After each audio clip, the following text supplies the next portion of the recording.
Hello friends, welcome to my YouTube channel. आइए दोस्तों, हम लोग पढ़ रहे हैं 10th क्लास की बायोलॉजी। और दोस्तों चैप्टर चल रहा था पहला, उसमें हम लोग मानव श्वसन क्या होता है और मानव पाचन तंत्र हम लोग कवर कर चुके थे। अब आइए देख लेते हैं दोस्तों मानव हार्ट, जो बहुत ज़्यादा इंपॉर्टेंट टॉपिक है कक्षा 10 की दोस्तों बायोलॉजी के माध्यम से। यानी एग्जाम में कई बार ये क्वेश्चन पूछा जा चुका है कि मानव हृदय का नामांकित चित्र और उसकी क्रियाविधि को लिखिए। तो आइए दोस्तों देख लेते हैं मानव हार्ट।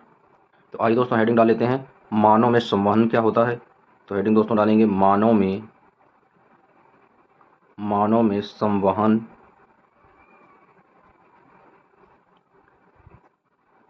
मानव में संवहन। तो आइए दोस्तों देख लेते हैं, मानव संवहन के मानव संवहन के मुख्य अवयव हैं। मानव संवहन के दोस्तों क्या है, मुख्य अवयव हैं। तो आइए देख लेते हैं, सबसे पहला अवयव कौन होता है। तो दोस्तों इसका पहला पॉइंट होता है हृदय। दूसरा पॉइंट होता है दोस्तों रक्त नलिकाएं।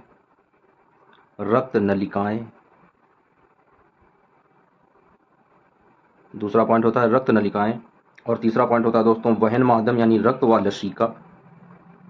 वहन माध्यम। तो दोस्तों ये 3 पॉइंट होते हैं मानव हृदय के। इन 3 चीज़ों से मिलकर मानव हृदय बना होता है। तो आइए दोस्तों डाल लेते हैं हेडिंग। आप लोगों को दोस्तों एनसीईआरटी में क्या टॉपिक दिया गया है, टॉपिक दिया गया है हमारा पंप हृदय। दोस्तों टॉपिक क्या लिखा है, दिया गया है हमारा पंप हृदय। दोस्तों ये परिभाषा दी गई है आप लोगों के एनसीईआरटी बुक में। यानी हृदय जो है वो एक पंप की भांति कार्य करता है दोस्तों, फिल्टर करता है ब्लड को, रुधिर को। तो आइए देख लेते हैं किस तरीके से इसकी क्रियाविधि होती है। उसके बाद में दोस्तों इसका नामांकित चित्र देखेंगे। हृदय एक पेशीय अंग है। दोस्तों क्या लिखेंगे, एक पेशीय अंग है। हृदय एक पेशीय अंग है। तो दोस्तों हृदय एक पेशीय अंग है जो हमारी मुट्ठी के आकार का होता है। जो हमारी मुट्ठी के आकार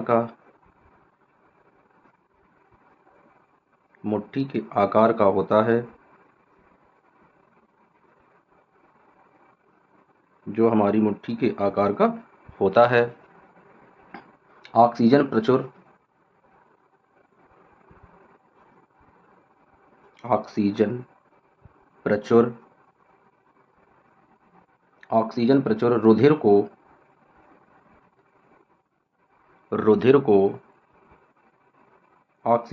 रुधिर को कार्बन डाइऑक्साइड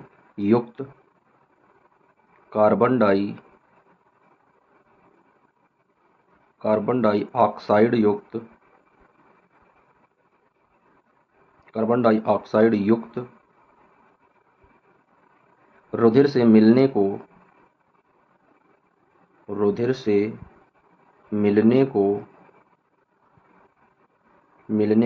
रोकने के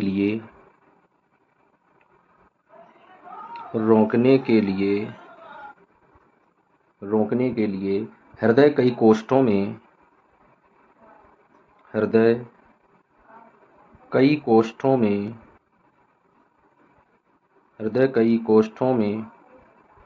बटा होता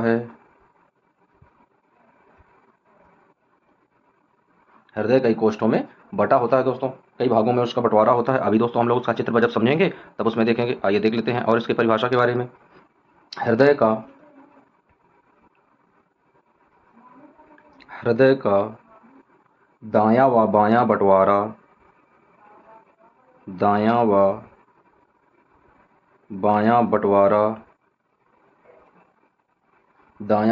बंटवारा ऑक्सीजनित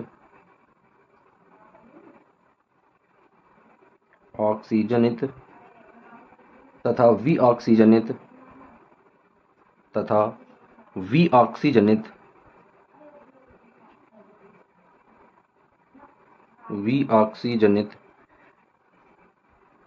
यानी ऑक्सीजनित और विऑक्सीजनित रुधिर को मिलने से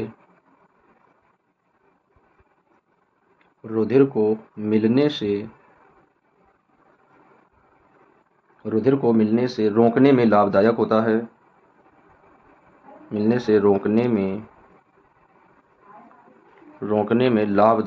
है।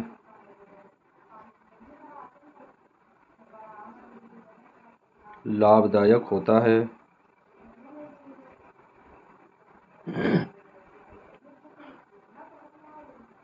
मानव हृदय एक पंप की तरह,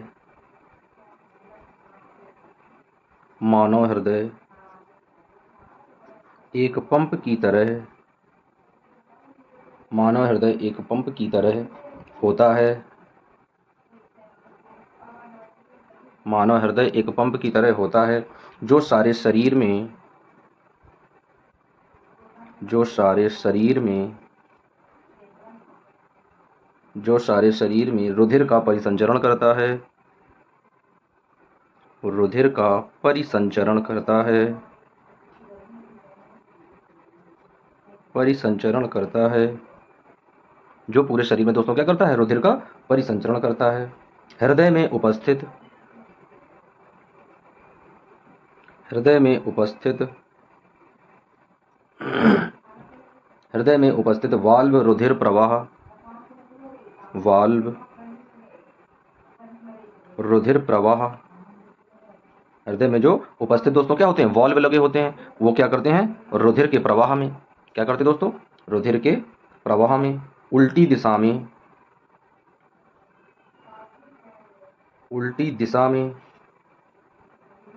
रुधिर के प्रवाह में उल्टी दिशा में रोकना सुनिश्चित करते हैं, रोकना सुनिश्चित करते हैं, रोकना सुनिश्चित करते हैं। तो ये दोस्तों होता है मानव हृदय यानी हमारा की पंप। तो दोस्तों मानव हृदय क्या है आप लोग समझ चुके हैं और आप लोगों की स्क्रीन के ऊपर इसका एक नामांकित चित्र बना है दोस्तों, जिसमें हम लोग देख रहे हैं कि मानव हृदय जो है वो 4 भागों में बटा होता है। एक साइड दोस्तों इसका कहलाता है दायां आलिंद होता है और दूसरे साइड इसका बायां आलिंद होता है दोस्तों, और जो नीचे का भाग होता है उसे दायां निलय बोलते हैं और उस साइड वाले को बायां निलय बोलते हैं दोस्तों। बीच में जो एक धमनी लगी होती है दोस्तों, जो एक बड़ी जाती है उसे महाधमनी बोलते हैं, और उसके बगल में छोटे छोटे जो क्रॉस लगे होते हैं वो फुफ्फुस सिराएं और फुफ्फुस धमनियां होती हैं। तो दोस्तों नामांकित चित्र आप लोगों के स्क्रीन के ऊपर बना है दोस्तों, इसी में आप लोगों को समझना है कि किस तरीके से। उसके बाद में दोस्तों जैसे टॉपिक क्लियर होगा उसके बाद में इसका चित्र बनाना एकदम आसान से स्टेप में समझाऊंगा किस तरीके से मानव हृदय का चित्र बनाया जाता है और उसकी क्रियाविधि कैसे होती है दोस्तों, उसके बाद में देख लेते हैं। अब आइए देख लेते हैं इसके कई कई भाग पाए जाते हैं दोस्तों। तो इसका पहला भाग होता है रक्तदाब दोस्तों। क्या होता है इसका पहला भाग, रक्तदाब। तो आइए डाल लेते हैं हेडिंग रक्तदाब। इसी को दोस्तों बोलते हैं ब्लड प्रेशर, क्या बोलते हैं, बीपी, जिसे हम लोग बोलते हैं बीपी। तो यही दोस्तों कहलाता है बीपी यानी ब्लड प्रेशर यानी रक्तदाब। यही दोस्तों बीपी होता है, आप लोगों ने सुना होगा, बहुत खतरनाक बीमारी है। कई लोगों में बीपी हाई और बीपी लो की दोस्तों बीमारियां होती हैं। तो आइए देख लेते हैं ये होता क्या है। रुधिर वाहिकाओं की, रुधिर वाहिकाओं की, रुधिर वाहिकाओं की, रुधिर वाहिकाओं की भित्ति के विरुद्ध, भित्ति के विरुद्ध, रुधिर वाहिकाओं की भित्ति के विरुद्ध जो दाब लगता है,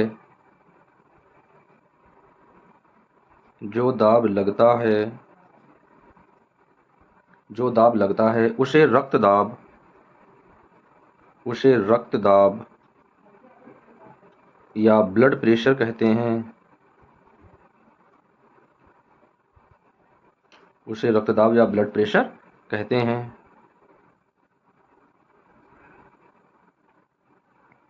यह मनुष्यों में,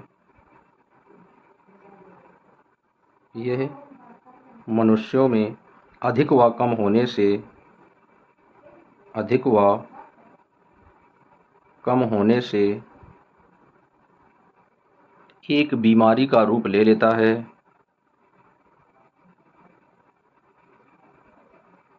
एक बीमारी का रूप ले लेता है, एक बीमारी का रूप ले लेता है। तो दोस्तों ये होता है रक्तदाब यानी कि इस तरीके से बीपी हाई और बीपी लो होता है दोस्तों। अब आइए देख लेते हैं इसका जो अगला पॉइंट है मानव हृदय का सबसे ज़्यादा इंपॉर्टेंट पॉइंट है दोस्तों, जिसे हम लोग बोलते हैं धमनी। क्या बोलते हैं दोस्तों, धमनी। तो आइए समझ लेते हैं धमनियाँ क्या होती हैं। धमनी वे रुधिर वाहिकाएं हैं दोस्तों। धमनी क्या होती हैं, ये मानव त्वचा के अंदर होती हैं और इनका जो रंग होता है दोस्तों वो नीले से ज़्यादा थोड़ा डार्क होता है, और ऊपर जो होती हैं वो शिराएं होती हैं। शिराएं दोस्तों बाहर से दिखाई पड़ती हैं लेकिन धमनियाँ बाहर से दिखाई नहीं पड़ती हैं। तो धमनी वे रुधिर वाहिकाएं होती हैं, धमनी वे रुधिर वाहिकाएं होती हैं वे रुधिर वाहिकाएं होती हैं, वे रुधिर वाहिकाएं होती हैं जो रुधिर को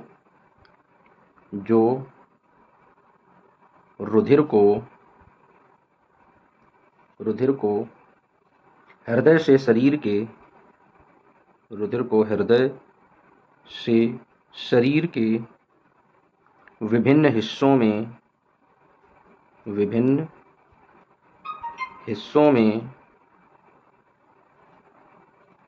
अंगों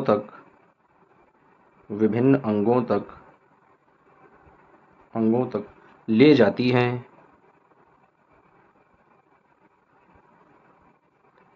हैं, तो दोस्तों ये क्या है, धमनियों के कार्य होते हैं। अब आइए देख लेते हैं इसका दूसरा कार्य क्या होता है। धमनी की भित्ति,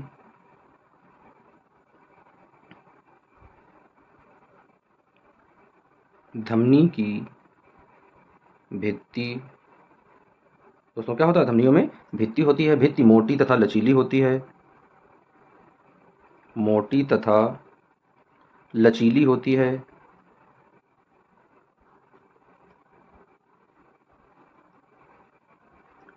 लचीली होती है। क्योंकि रुधिर हृदय से उच्च दाब से निकलता है, क्योंकि रुधिर हृदय से उच्च दाब से निकलता है। दोस्तों कैसे निकलता है, प्रेशर में निकलता है, जल्दी जल्दी से एकदम हृदय से उच्च दाब से निकलता है,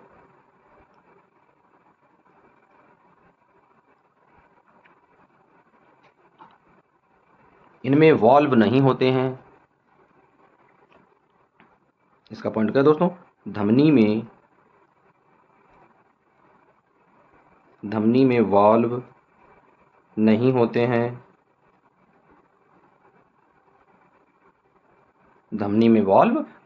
हैं, तो दोस्तों इस तरीके से हमने देखा धमनी। अब आइए देख लेते हैं धमनियों के नेक्स्ट पॉइंट दूसरे पेज में। अगला पॉइंट दोस्तों इनका है, आइए देख लेते हैं। ये सतत नहीं होती हैं, ये सतत नहीं होती हैं,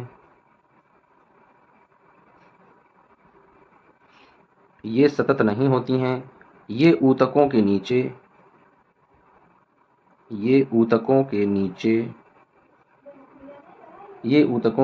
पाई जाती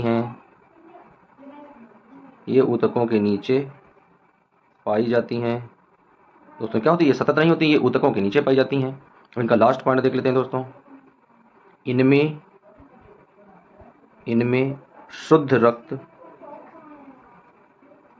शुद्ध रक्त का प्रवाह होता है, जो शरीर के विभिन्न हिस्सों में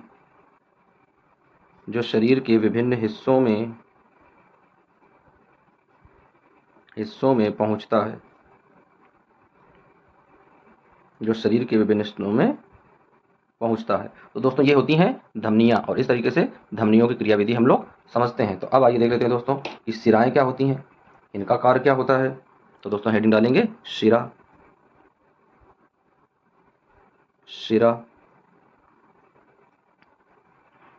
दोस्तों ये शरीर के ऊपरी हिस्से में पाई जाती हैं त्वचा में। इस तरीके से दोस्तों ये जो होती हैं, ये जो आप लोगों को दिख रही हैं, ये जो है ये शिराएं हैं, और इन्हीं के जो अंदर का भाग होता है, अंदर का जो दोस्तों पॉइंट होता है, वो धमनियां होती हैं। धमनियां ऊतकों के नीचे होती हैं और शिराएं जो है ये ऊतकों के ऊपर होती हैं। दोस्तों शिराओं में अशुद्ध रक्त बहता है और इनसे रक्त होते हुए कहाँ पहुँचता है, हार्ट में यानी कि हृदय में। और दोस्तों जैसे रक्त हृदय से फिल्टर होता है, शुद्ध होता है, तो वह धमनियों के माध्यम से शरीर के विभिन्न हिस्सों में पहुँचाया जाता है। अब आइए दोस्तों देख लेते हैं शिराएं क्या कार्य करती हैं। शिराएं विभिन्न अंगों से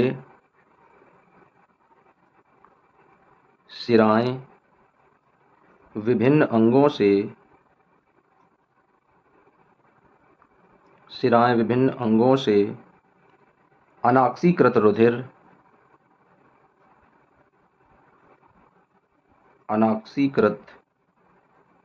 रुधिर विभिन्न अंगों से अनाक्सीकृत रुधिर एकत्र करके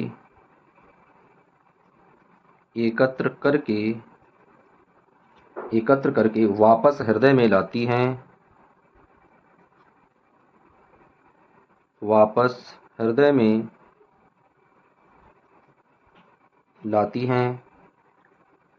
अपवाद फुफ्फुस शिरा से है दोस्तों। अपवाद किससे है? अपवाद है फुफ्फुस शिरा।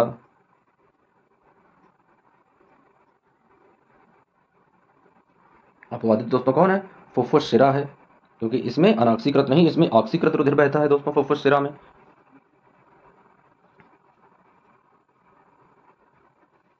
शिरा की भित्ति कम मोटी, शिरा की भित्ति, शिरा की भित्ति कम मोटी, शिरा की भित्ति कम मोटी व लचीली होती है, व लचीली होती है, कम मोटी व लचीली होती है। इनमें वाल्व होते हैं, शिराओं में वाल्व होते हैं, धमनियों में वाल्व नहीं होते हैं, शिराओं में वाल्व होते हैं। ये सतही होती हैं दोस्तों। ये कैसी होती हैं? सतही होती हैं। ये सतही होती हैं। इनमें इनमें पूरे शरीर का अशुद्ध रक्त प्रवाह कर हृदय में पहुंचता है, हृदय में पहुंचता है, जो ऑक्सीकृत होकर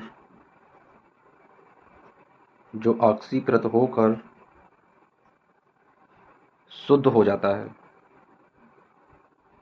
जो ऑक्सीकृत होकर दोस्तों क्या हो जाता है? शुद्ध हो जाता है। तो ये दोस्तों क्या था अर्थ? धमनी और शिराओं में अंतर। ये धमनियां क्या करती हैं और शिराएं क्या कार्य करती हैं। अब आइए दोस्तों देख लेते हैं इसका लास्ट का पॉइंट, और इस पॉइंट के द्वारा दोस्तों क्या मानव हृदय जो है वो पूर्ण हो जाएगा। तो दोस्तों ये पॉइंट है लसिका। इसे क्या बोलते हैं दोस्तों? लसिका।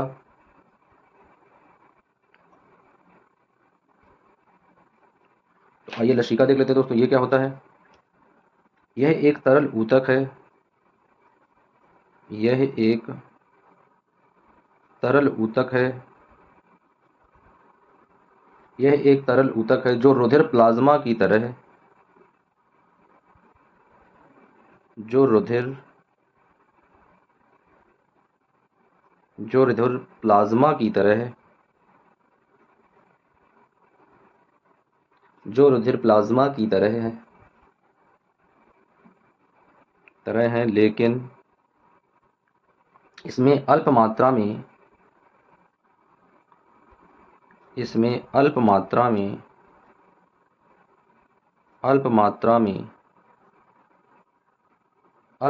मोटीन होते हैं, अल्प मात्रा में मोटीन होते हैं। लसिका वहन में सहायता करता है,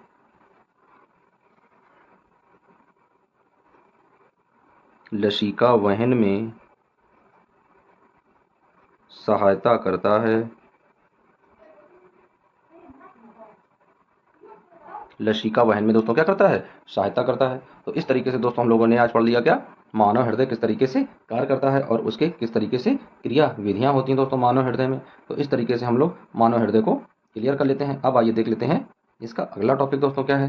तो इसका अगला टॉपिक है पादपों में परिवहन, यानी पादपों में किस तरीके का परिवहन होता है। तो आइए दोस्तों देख लेते हैं कि पादपों में परिवहन। तो दोस्तों हेडिंग बनाएंगे पादपों में परिवहन। और आइए दोस्तों देख लेते हैं पादपों में किस तरह का परिवहन पाया जाता है।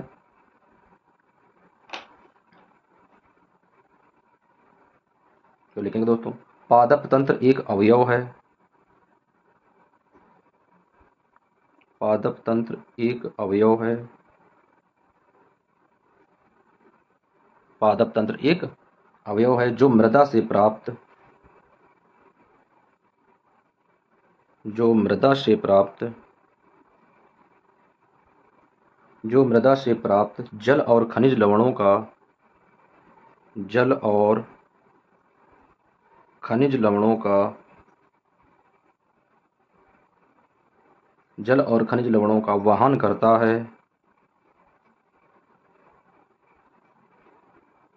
करता है जबकि फ्लोएम पत्तियों द्वारा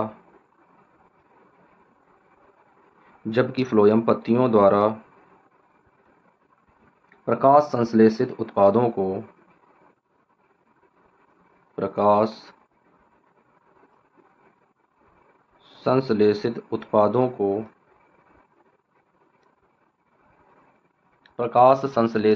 उत्पादों को पौधे के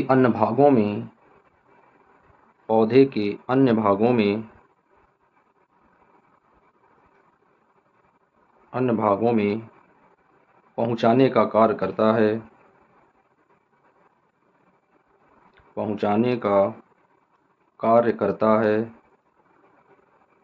दोस्तों क्या करता है? पहुंचाने का कार्य करता है।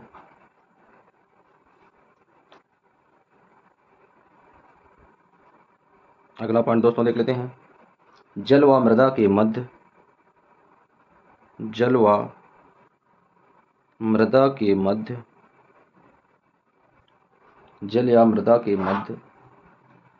आयन सांद्रण में अंतर के चलते जल मृदा से जड़ों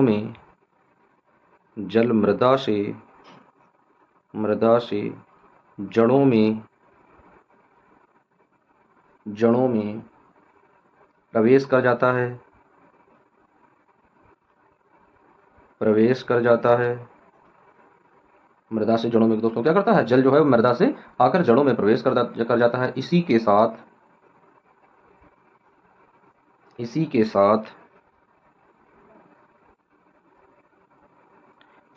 साथ जल स्तंभ निर्माण हो जाता है।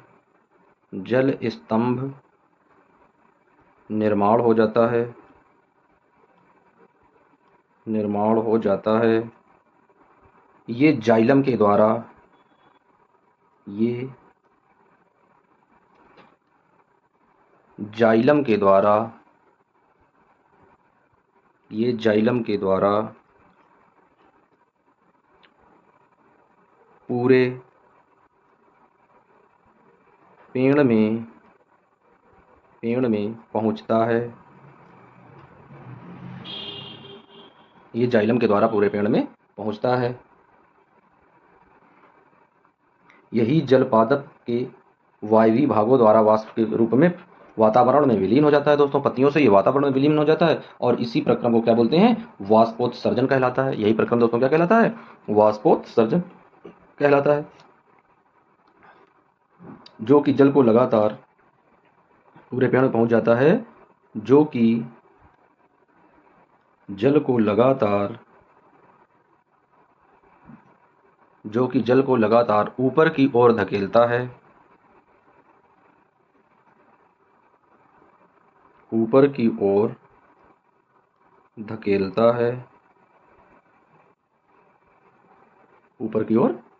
है। तो दोस्तों ये था क्या? पादपों में परिवहन।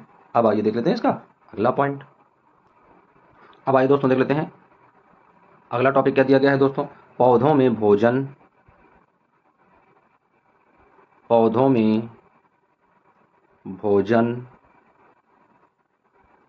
तथा दूसरे पदार्थों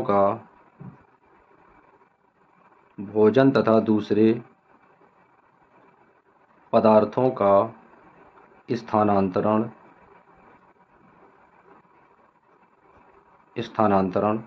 आइए दोस्तों देख लेते हैं पौधों में किस तरीके से भोजन और दूसरे पदार्थ जो है वो स्थानांतरित होते हैं, एक स्थान से दूसरे स्थान में पहुंचते हैं। तो दोस्तों क्या है, कौन सी प्रक्रिया है? प्रकाश प्रकाश संश्लेषण। प्रकाश संश्लेषण के विलेय पदार्थों का संश्लेषण के विलेय उत्पादों का वहन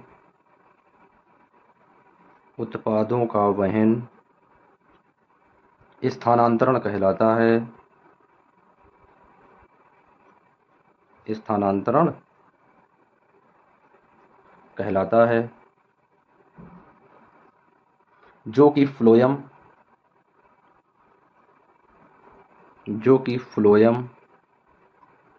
ऊतकों के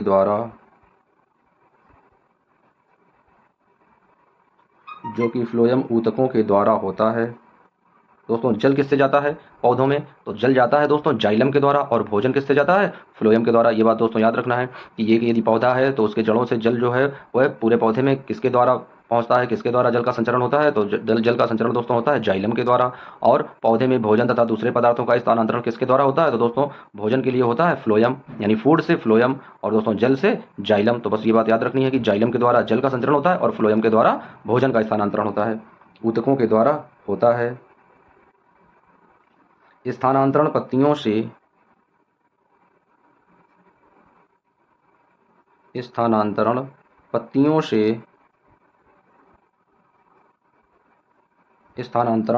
से शेष भागों में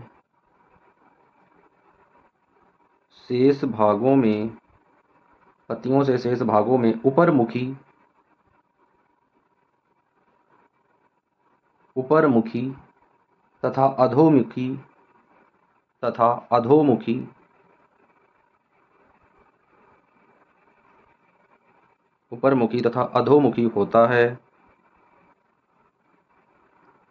तथा अधोमुखी होता है। ये दोनों दिशाओं में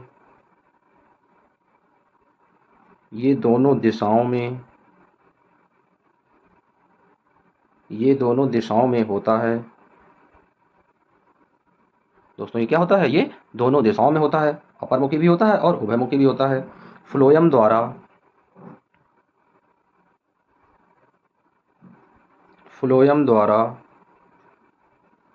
स्थानांतरण ऊर्जा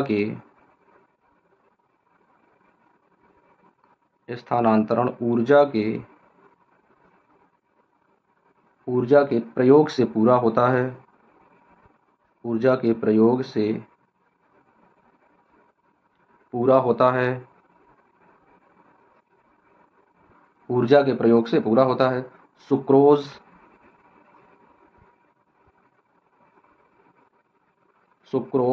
फ्लोएम ऊतक में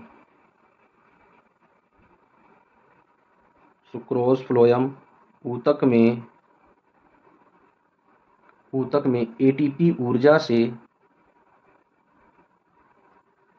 एटीपी का मतलब दोस्तों एडिनोसिन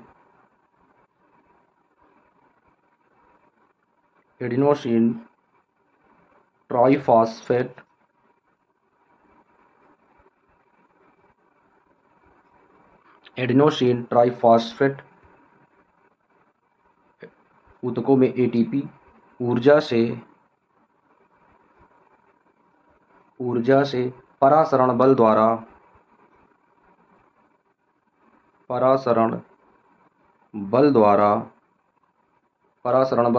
स्थानांतरित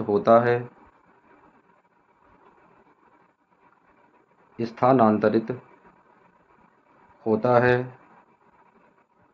तो दोस्तों ये है पौधों में भोजन तथा दूसरे पदार्थों का स्थानांतरण किसके द्वारा होता है? दोस्तों फ्लोएम के द्वारा होता है। और पौधों में जल का स्थानांतरण किसके द्वारा होता है? जाइलम के द्वारा होता है। दोस्तों यहाँ पर किस तरीके से सुक्रोज फ्लोएम जो है वो ऊतक में एटीपी ऊर्जा के रूप में परासरण दाब द्वारा करता है। तो एटीपी का फुल फॉर्म क्या होता है? दोस्तों एटीपी का फुल फॉर्म होता है एडिनोसिन ट्राइफॉस्फेट। और दोस्तों हमें एडिनोसिन ट्राइफॉस्फेट याद करना है, क्योंकि कई बार एग्जाम में एटीपी का फुल फॉर्म पूछ देता है कि एटीपी का फुल फॉर्म क्या होता है। दोस्तों हम लोग याद रखेंगे कि एटीपी का फुल फॉर्म होता है एडिनोसिन ट्राइफॉस्फेट। तो दोस्तों इस वीडियो में हम लोगों ने मानव हृदय से जुड़ी हुई बहुत सारी चीज़ें दोस्तों हम लोगों ने कवर कर ली हैं, और पौधों में किस तरीके से जल का और भोजन का स्थानांतरण होता है वो दोस्तों हम लोगों ने पढ़ लिया है। अब नेक्स्ट वीडियो में दोस्तों हम लोग देखेंगे मानव में किस तरीके से उत्सर्जन होता है, किडनी किस तरीके से कार्य करती हैं, उनका कार्य क्या होता है। तो दोस्तों उसके नेक्स्ट वीडियो में हम लोग देखेंगे। जब तक के लिए दोस्तों मिलते हैं नेक्स्ट वीडियो में। आप लोगों को वीडियो अच्छा लगा हो तो वीडियो लाइक करके चैनल सब्सक्राइब अवश्य कर लें दोस्तों।